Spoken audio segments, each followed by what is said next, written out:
The worst kitchen deaths ever. What's good, y'all? We are back with another video. We finna go ahead and get into this reaction. Make sure you like, comment, subscribe. The Deep Fryer Incident. On June 11th, 2016, in the city of Enid, Oklahoma, a 26-year-old woman was working the late shift at a small restaurant. It was a normal Saturday night. The dinner rush was over, and most customers had gone home. In the kitchen, the workers began their usual cleanup. One of the machines still running was the deep fryer. It had been used all day to cook fries, chicken, and other food. Even after hours of cooking, the oil inside was still over 350 degrees Fahrenheit. The surface of the oil shimmered in the light, giving off waves of heat. Everyone in the kitchen knew to be careful around it. The worker had been mopping the floor and moving between stations. The floor was slick from grease and water, and in the rush to finish... Why is bro right here standing on top of a stool to put the damn receipt up here? How high is this shit in the air? Is this 12 feet in the air? Why do you need to stand on a stool? Safety was not the first thought on anyone's mind. As she walked past the fryer, her shoes lost their grip. In a single second, she slipped forward. Bitch, that's rule number one, ho. You need some slip-resistant shoes, bitch. Non-slip. Non-slip. Slip-resistant. She walked past the fryer, her shoes lost their grip. In a single second, she slipped forward. There was no time to catch herself. She fell chest first into the fryer. Oh, shit. She didn't deep fry her titties?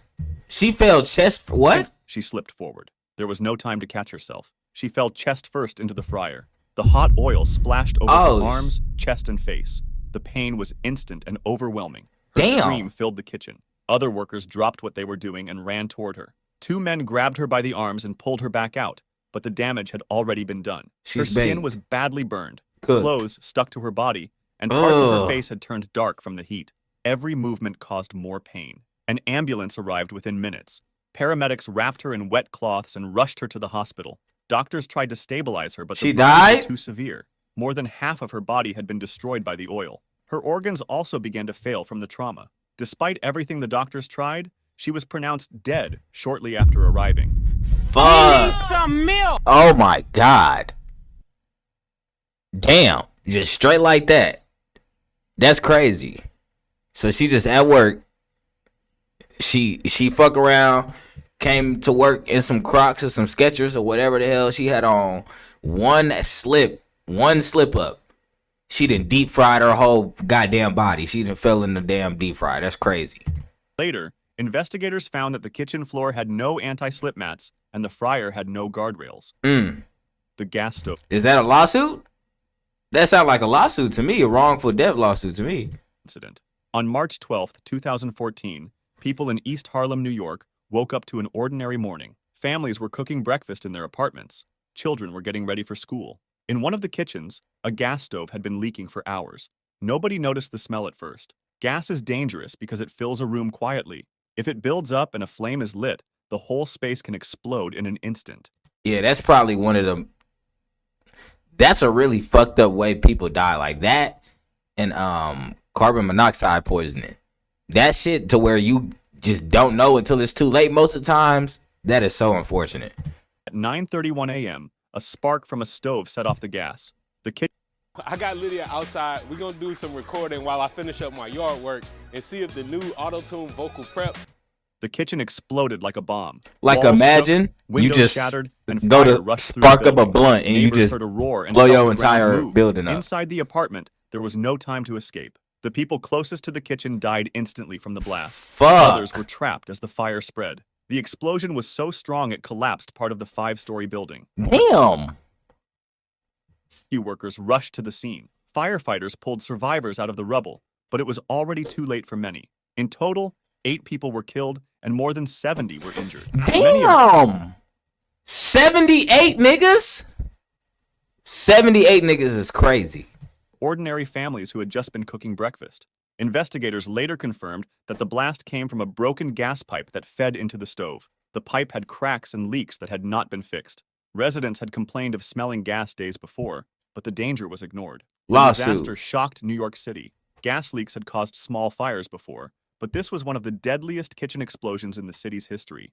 Newspapers showed pictures of the destroyed building, with only smoke and broken bricks where families had once lived. R.I.P. to these The terrifying niggas, bro. part about gas is that you can't see it, and that's exactly what makes it so deadly. And just like that, there are invisible dangers online that we often ignore. I realized this myself when I searched my own name on the internet. No, bro. No. W plug, but nah, bro. I don't need no VPN gang. I don't need none of that shit. It's a common kitchen tool, designed to cook food faster by sealing steam inside a heavy pot. But when something goes wrong, the pressure inside can turn it into a deadly weapon. On this evening, the family's pressure cooker was filled with beans. As it heated up, the valve on the lid should have released extra steam. Instead, it failed. Pressure built inside the pot, higher and higher, until the lid could no longer hold it. Suddenly, the lid blasted off with the force of a bomb. It shot across the small kitchen like a piece of flying metal. In the path of the explosion was a young child. The lid struck the child in the head. The noise of the blast was so loud that neighbors thought it was a gunshot. Inside the kitchen, chaos followed. Food and boiling water sprayed across the room. The family rushed to the child, who was already badly injured. They called 911 and tried to stop the bleeding while waiting for paramedics. An ambulance arrived quickly. The child was rushed to the nearest hospital. Doctors worked through the night, but the head injury was too severe. The next day, the child was pronounced dead. The accident shocked the city. Nigga, what? Imagine you just chilling at the table, finna eat with your family, and the damn crock pot with beans in it explode, and the lid hit you and kill you. What type of fucked up Final Destination shit is that? That's crazy. Local news reported it as a tragic reminder of the hidden danger in every home. What Pressure the hell, cookers were bro? supposed to be safe, but defective valves and worn-out seals had already been blamed in dozens of injuries and deaths across the United States. In the following months, lawsuits were filed against pressure cooker manufacturers. Consumer safety groups warned about models that had faulty lids or failed safety features. The grease fire incident. And that's it? Damn, man. Get you an air fryer, man. Fuck a damn crock pot. That's crazy. November 28, 2014, the day after Thanksgiving, a family in Cedar Hill, Texas, was finishing their holiday meals. Okay, that's not too far from here. A large pot of oil sat on the stove. It was being heated for frying food, a common holiday tradition. Grease and cooking oil are among the most dangerous things in a kitchen. When oil becomes too hot, it doesn't just boil, it catches fire. That's exactly what happened in Cedar Hill. At some point during the cooking, the oil began to smoke. Seconds later, flames shot up from the pot. The fire spread fast. Flames reached the wooden cabinets above the stove. The kitchen filled with thick smoke. A woman in the house, trying to stop the fire before it consumed the home, made a fatal mistake. She grabbed the pot of burning oil with the intention of carrying it outside. The moment she lifted it, the oil splashed over the edge. Burning liquid poured down her arms and chest. Her clothes caught fire instantly. She screamed as the flames spread across her body. Neighbors heard the cries and rushed over. They saw smoke pouring from the kitchen window. By the time they pulled her out of the house, she had already suffered burns across most of her body. Firefighters arrived within minutes and extinguished the fire, but the damage to her was done. Paramedics rushed her to Parkland Memorial Hospital in Dallas, a facility known for its burn unit. Doctors tried to stabilize her. She was placed in intensive care, but the burns were too severe. Within hours, she died from her injuries. The case of... Bruh. That was just such a senseless death game. They just said that the fire department pulled up minutes later and put the fire out. Lady, you couldn't have fucking waited 5 minutes and let them put the fire out first? Like, who did she think she was, bruh? Like, she didn't put on no oven mitts. She didn't have no long sleeve on. Like, you just finna pick up this hot ass thing of flaming grease? Right. Like, that's gonna work. Across Texas as a tragic holiday accident. That's crazy, Fire officials explained that grease fires happen quickly, often within seconds.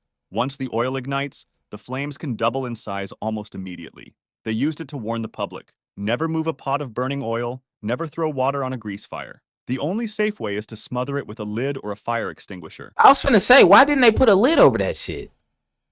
If you sitting there got grease or oil in a pot and you're cooking with it, why don't you have a... What? That's what grease do, it pops. So why wouldn't you just put a lid over it? The electrocution incident. In July 2019... We have got to the point where literally anybody can build a fully working app without knowing how to code. This is base 40. At a restaurant kitchen in Allentown, Pennsylvania, a normal day of work ended in tragedy. The victim was a 32-year-old kitchen employee. His job that afternoon was to clean and maintain a commercial deep fryer. The fryer had an electric heating system. It used strong power cables to keep the oil at cooking temperature. Over time, grease and water had leaked into the wiring. The protective covers were damaged, but the machine was still in use. As the worker leaned in to clean the area, he touched one of the metal parts connected to the power line. In that instant, thousands of volts passed through his body. Witnesses later said that he cried out and collapsed immediately. Damn. His co-workers at first thought he had slipped, but when they tried to pull him back, they felt the shock themselves. They had to use a wooden broom handle to move him away from the fryer. What the fuck? Emergency services were called at once. Paramedics arrived within minutes, but the man was already in cardiac arrest. They tried CPR and used a defibrillator. For nearly half an hour, they attempted to restart his heart. Wow. Finally, at the hospital, he was pronounced dead. Nigga. Bro, this shit be happening so fast, bro. Like, how do you even prepare for some shit like that?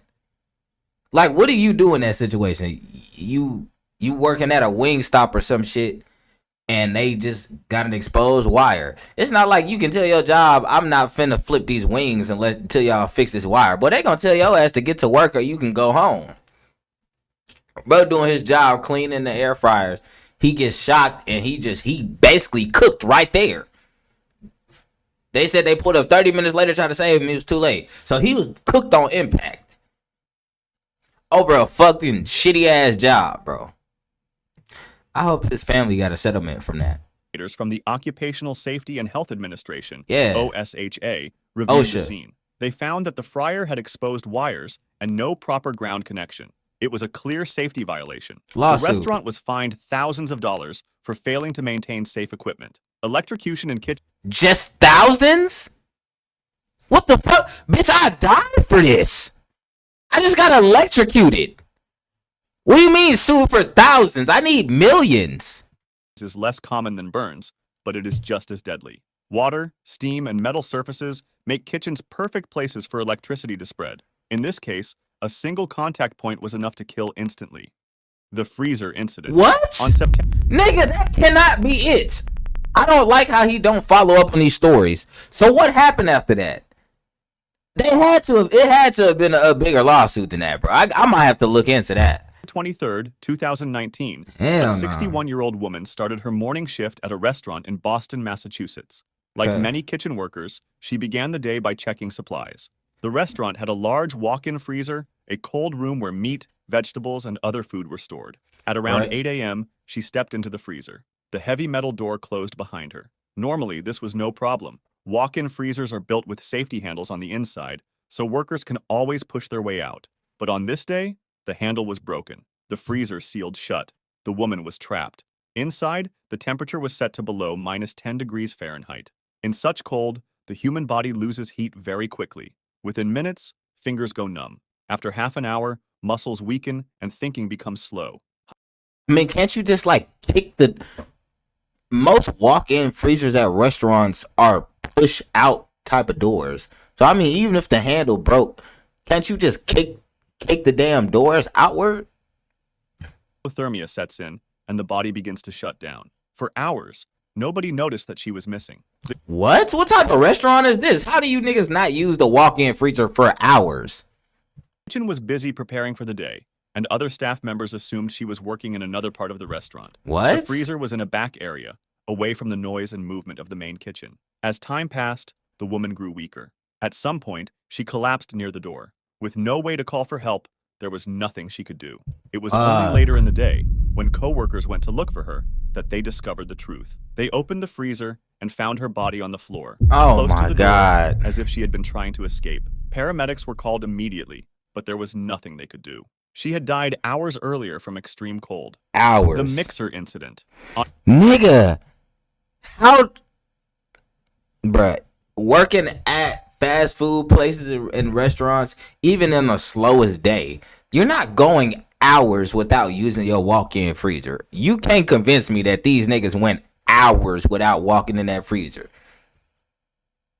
Not even to go in that freezer to get a break from work. Like, come on, bruh. Somebody went in there and saw that. 2001, In a small pizza shop in New Jersey, a normal evening shift turned into a tragedy. The restaurant was family-run, like thousands of others across America. In the back of the shop stood a large dough mixer. It looked like a household kitchen mixer, only much bigger, with a wide bowl and a heavy metal fork that spun inside. I think he used that for dough. Yeah, it's pizza. I was finna say, I worked at a pizza place. They used a big ass machine like that to make the crust dough, whatever you want to call it. A 15-year-old boy was working in the kitchen. He had only recently arrived in the United States from Guatemala and had been on the job for a few weeks. His job was to help prepare dough and clean the machines. The dough mixer was powerful. It was designed to mix large amounts of flour and water at once. Everyone in the shop knew it was dangerous if not used carefully. The rules were clear. Never clean it while it was running. But the safety cover on this machine was broken, and training was poor. At some point during his shift, the boy opened the cover and reached inside to scrape out leftover dough. The mixer was still switched on. The rotating fork caught... Okay, now why the fuck would you do that shit? Okay, see, shit like this, nigga, you didn't even look to see if it was switched off. You just took off the cage and went to digging off inside the machine. This seems like natural selection to me. Cause you couldn't have lived that. Come on, bro. Arm and pulled him into the machine. It's crazy. Heard him scream and ran to help. They tried to switch the mixer off. It's too late. By the time it stopped, oh it was my too god, late. The boy had suffered catastrophic injuries. Catastrophic. Firefighters and paramedics were called. When they arrived, they had to partially dismantle the machine with tools before they could free his body. He was pronounced dead at the scene. Yeah. Investigators from OSHA later reviewed the accident. They found multiple safety failures. The safety guard on the mixer had not been working. The young worker had never received proper training, and he should not have been operating such dangerous equipment in the first place. Lawsuit. He was only 15 years old. The restaurant was... I mean, the nigga shouldn't have even been working there. Can you even get a job at 15? The nigga shouldn't even have had a job. Was he working there illegally? Operating such dangerous equipment in the first place. He was only 15 years old. The restaurant was fined, and the case was widely reported in New Jersey newspapers. Fined how much? If you enjoyed this video, subscribe. Fined how much? God damn, nigga. Stop doing that shit, bruh. He don't never like give you the ending of what happened to nothing, man. If you watching this video, bruh, incorporate that in your vids, gang. It'll make them a lot better. But damn. Honestly, I feel like them other videos we've been watching have had a lot worse. These shits was still crazy though. Most of them was just hella unfortunate, and stupid. The last nigga was kind of stupid. Why would you? I don't know. But y'all let me know which one y'all thought was the craziest death in the kitchen. But I'm gonna catch y'all next video. We out.